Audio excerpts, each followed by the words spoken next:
ክቡር ጠቅላይ ሚኒስትር ዶክተር አብይ አህመድ፣ ክቡር ምክትል ጠቅላይ ሚኒስትር አቶ ተመስገን ጥሩነህ፣ ክቡር የኦሮሚያ ብሔራዊ ክልል መንግስት ርዕሰ መስተዳድር አቶ ሽመልስ አብዲሳ፣ ክቡራን ሚኒስትሮች፣ ክቡራን ከፌዴራልና ከክልል እዚህ የተገኛችሁ የስራ ኃላፊዎች፣ ክቡራን የሚድሮክ ኢንቨስትመንት ግሩፕ ስራ ኃላፊዎች፣ ዋና ስራ አስፈጻሚ አቶ ጀማልና የማኔጅመንት አባላት፣ ክቡራን እዚህ የተገኛችሁ የሀገር ሽማግሌዎች፣ የሃይማኖት አባቶች፣ ክቡራትና ክቡራን፣ ኢትዮጵያ በገጸ ምድሯና በከርሰ ምድሯ የያዘቻቸውን በአይነትም በብዛትም የበረከቱ ማዕድናትን አውጥተን እሴትን ጨምረን ከድህነት የምንወጣው መቼ ነው የሚለውን ቁዘማ ከለውጥ መንግስት በኋላ የማዕድን ዘርፍን የኢኮኖሚ ዋና ምሰሶ ካደረግን ወዲህ የዘርፉን ፍሬዎች ማጣጣም ጀምራለች።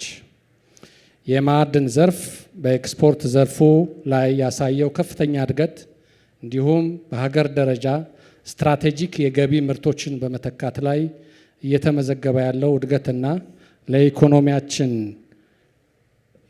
እድገት ያለው ገንቢ አበርክቶ አይነተኛ ማሳያ ሆኖ ሊገለጽ ይችላል። ዛሬ ያስጀመርነው ግዙፍ የቱሉ ካፒ የወርቅ ማዕድንና እየመረቅን ያለነው የድንጋይ ከሰል ማቀነባበሪያ ፋብሪካ የዚሁ እያደገ የመጣው የማዕድን ዘርፍ እድገት ቀጣይነት ማረጋገጫ ስለሆነ እንኳን በዚህ ፕሮግራም ላይ ተገኛችሁ፣ እንኳን ደስ ያላችሁ ማለት እፈልጋለሁ። ሀገራችን ኢትዮጵያ ልክ እንደ ሌሎች ማዕድናት ሁሉ ሊለማ የሚችል የድንጋይ ከሰል በተለምዶ ከረጅም ዘመናት ጀምሮ ጥቁር ወርቅ የምንለው ሀብት ካላቸው ሀገራት ተርታ ትመደባለች።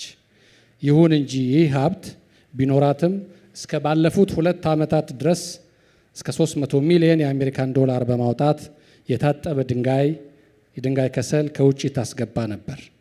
በከፍተኛ የውጭ ምንዛሪ ወደ ኢትዮጵያ የሚገባውን ለሲሚንቶ፣ ለብረት፣ ለሴራሚክ እና ሌሎች ፋብሪካዎች ፍጆታ የሚለውን እስከ 2.3 ሚሊዮን ቶን የሚደርሰውን የድንጋይ ከሰል መንግስት በሰጠው ከፍተኛ ትኩረት ሀብቱ በሚገኝባቸው አካባቢዎች ለሀገር በቀል ኩባንያዎች የከሰል ማቀነባበሪያ ፕላንት እንዲገነቡ ተደርጎ በሀገር ውስጥ ምርቱ ሙሉ በሙሉ እንዲተካ ተደርጓል። በተለይ የድንጋይ ከሰል ምርት በተገቢ ሁኔታ በመቅረቡ የሲሚንቶ ፋብሪካዎች የምርት መጓደል እንዳይኖር በመደረጉ የሲሚንቶ ገበያ የተረጋጋና ለኮንስትራክሽን ኢንዱስትሪው በአስተማማኝ ሁኔታ እንዲቀርብ ምቹ ሁኔታ ተፈጥሯል። ሚድሮክ ኢንቨስትመንት ግሩፕ ባጠረ ጊዜ እስከ 200 ቶን በሰዓት የሚያመርት በዓለም አቀፍ የጥራት ደረጃ የተሟላ የድንጋይ ከሰል ማቀነባበሪያ ፕላንት በመገንባቱና ምርት በመጀመሩ የድንጋይ ከሰል አቅርቦትን ዘላቂነት ያለው እንዲሆን ይረዳናል።